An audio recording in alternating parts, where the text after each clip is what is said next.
Assalamualaikum warahmatullahi wabarakatuh. Perkenalkan, nama saya Aldi Herdiawan dari kelas 10E. Di video ini saya akan menjelaskan tentang kingdom fungi. Ciri umum jamur atau fungi. Pertama, jamur atau fungi merupakan organisme eukariotik, kebanyakan multiseluler dan sebagian uniseluler. Yang kedua, jamur atau fungi tidak berklorofil. Bisa dilihat jamur di sekeliling kalian, pasti tidak ada jamur berwarna hijau, dikarenakan jamur tidak mengandung klorofil. Yang ketiga, dinding selnya tidak mengandung selulosa. Yang keempat, jamur atau fungi bersifat heterotrof, yaitu hidup sebagai saprofit dan parasit, atau hidup dengan bersimbiosis pada organisme yang lain. Selain itu, jamur memiliki berbagai macam bentuk, seperti berbentuk bola, berbentuk gada, dan berbentuk payung. Dan habitat jamur atau fungi ini berada di tempat yang lembab atau di tempat yang minimnya cahaya, dan biasanya tinggal di tempat yang mengandung sisa-sisa organik pada kayu yang lapuk atau tempat pembuangan sampah.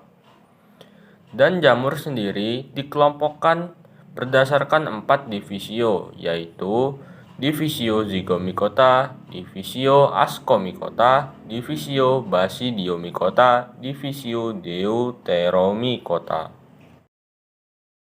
Zygomicota. Ciri-ciri Zygomicota.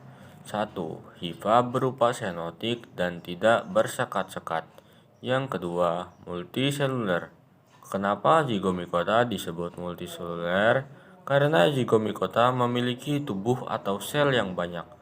Yang ketiga, habitat dari Zygomicota adalah darat atau di tanah, dan biasanya hidup dengan saprofit. Yang keempat, hasil reproduksi seksual Zygomicota berupa zigospora. Dan di sebelah saya ini ada gambar jamur tempe, atau bisa disebut juga Rhizopus oligosporus. Keterangan tubuh Rhizopus oligosporus yang ditandai nomor 1 itu adalah spora giopores, dan yang ditandai nomor 2 bernama sporangium, yang nomor 3 stolon, yang nomor 4 itu bernama rhizoid. Berikut ada 5 contoh anggota Zygomicota beserta peranannya dalam kehidupan sehari-hari. Yang pertama, Musser muscido, berperan sebagai pengurai kotoran hewan. Yang kedua, Rhizopus oligosporus, berperan untuk pembuatan tempe.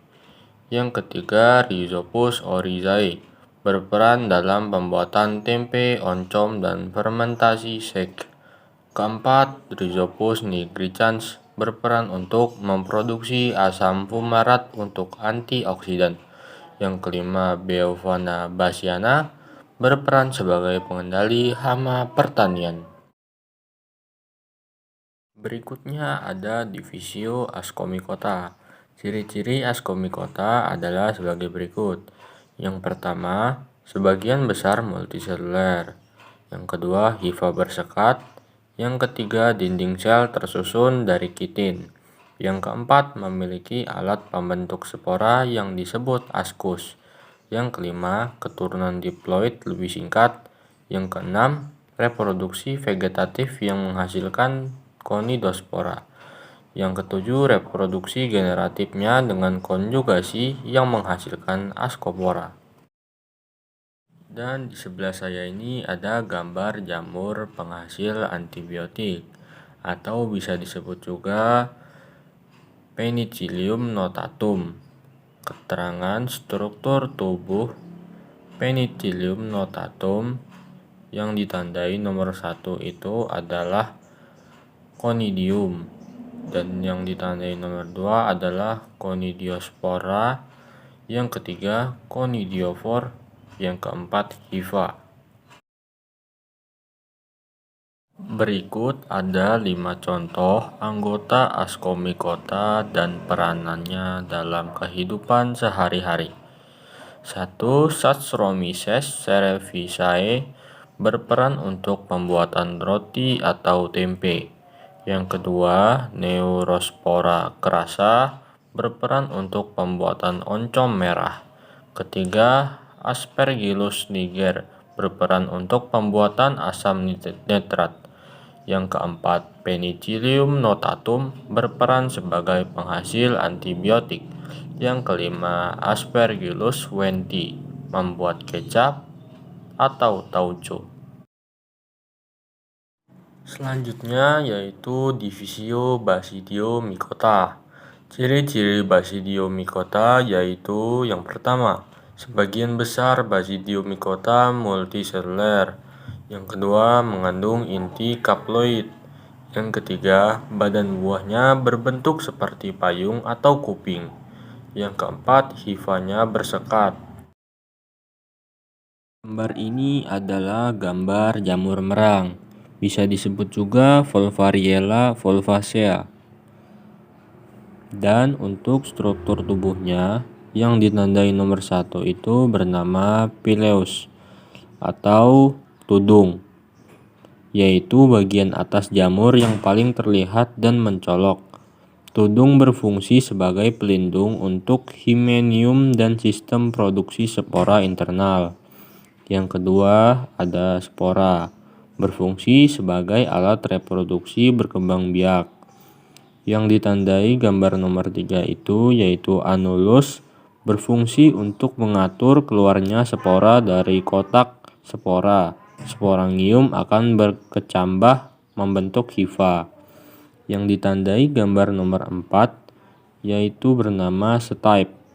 Stipe adalah massa miselium yang tumbuh tegak berfungsi untuk menopang pileus dan tepat melekatnya lamela. Yang kelima ada volva, berfungsi untuk melindungi jamur ketika masih seperti telur atau kancing. Yang ditandai gambar nomor 6 tersebut bernama mycelium, yaitu berfungsi sebagai penyerap makanan dari organisme lain atau sisa-sisa organisme. Yang ketujuh ada hifa, memiliki fungsi untuk menyerap nutrien dari lingkungan serta membentuk struktur untuk reproduksi. Berikut ada 5 contoh anggota Basidiomycota beserta peranannya dalam kehidupan sehari-hari. Yang pertama ada Volvariella volvacea, yaitu berperan sebagai bahan makanan. Yang kedua, Ganoderma aplanatum, berperan sebagai obat atau makanan suplemen. Yang ketiga ada jamur Pavia, berperan untuk menghasilkan warna merah untuk digunakan pada daging ikan salmon. Yang keempat ada Ustilago sechnamie, berperan sebagai parasit pada tebu dan jagung. Yang kelima ada Corticium salmonella, yaitu berperan sebagai parasit pada batang pohon buah-buahan. Selanjutnya ada Deuteromycota. Deuteromycota memiliki ciri-ciri sebagai berikut. Yang pertama, ada yang multiseluler, ada juga yang uniseluler, tetapi kebanyakan multiseluler. Yang kedua, memiliki hifa bersekat dengan dinding sel dari bahan katin. Yang ketiga, reproduksinya vegetatif dengan membentuk kondiospor. Yang keempat, dan sebagian besar Deuteromycota bersifat mikroskopis. Berikut ada 3 anggota Deuteromycota beserta peranannya dalam kehidupan sehari-hari. Yang pertama ada Sclerotium rossville. Perannya untuk menimbulkan penyakit busuk pada tanaman. Yang kedua ada Epidermophyton volosesum, biasanya penyebab penyakit pada kaki seorang atlet. Yang ketiga ada Helmithosporium oryzae, berperan untuk merusak kecambah dan menimbulkan noda-noda hitam pada bagian daun inang. Mungkin cukup sekian presentasi saya tentang materi Kingdom Fungi. Kurang dan lebihnya mohon maaf. Saya akhiri, wassalamualaikum warahmatullahi wabarakatuh.